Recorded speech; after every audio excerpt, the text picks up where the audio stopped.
Congress party అధికారంలోకి వచ్చిన 6 నెలల్లోనే సిపిఎస్ కాంట్రిబ్యూటరీ పెన్షన్ స్కీమ్ విధానాన్ని రద్దు చేస్తామని ఎన్నికల మేనిఫెస్టోలో స్పష్టంగా హామీ ఇచ్చిందని, అయితే అధికారంలోకి వచ్చి 2.5 సంవత్సరాలు గడిచినా ఇప్పటి వరకు ఆ హామీని అమలు చేయకపోవడం బాధాకరమని సంగారెడ్డి ఎమ్మెల్యే చింతా ప్రభాకర్ విమర్శించారు.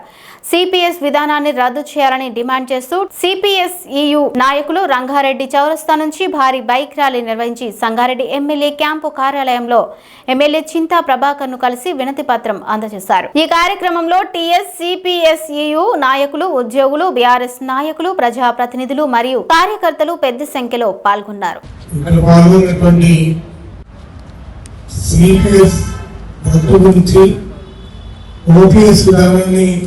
కోరుకుంటూ ఈరోజు వచ్చిన అన్ని సంఘాలకు సంబంధించిన నాయకులకి, స్థితప్రజ్ఞకి, ప్రేరకంగా శ్రీకాంత్ గారికి నేను హృదయపూర్వకంగా మీ అందరికీ నమస్కరిస్తూ ఈ విధానాన్ని మరి కాంగ్రెస్ ప్రభుత్వంకి రాగానే అమలు చేస్తామని మీకు హామీ ఇచ్చినటువంటి హామీని నెరవేర్చుకోగా మరి ఈ 30 మాసాల నుంచి మీకు ఇబ్బంది పడుతున్నటువంటి ఈ ప్రభుత్వం మరి ఖచ్చితంగా ఇది అమలు చేయాలని చెప్పి నేను కోరుతున్నందుకు మేము సంపూర్ణంగా మా మద్దతును మా పార్టీ తరఫున తెలిపి అసెంబ్లీలోనే కాకుండా ఎక్కడ మీరు ధర్నాలు చేపట్టినా మేము అక్కడ మా సంపూర్ణ మద్దతు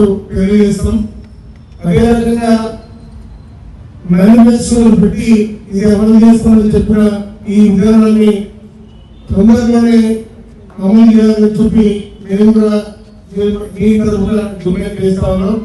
మరోసారి ఇక్కడికి వచ్చినటువంటి అందరికీ పేరు పేరుగా హృదయపూర్వకంగా మరి మా మద్దతు నమస్కారాలు తెలియజేస్తూ సెలవు.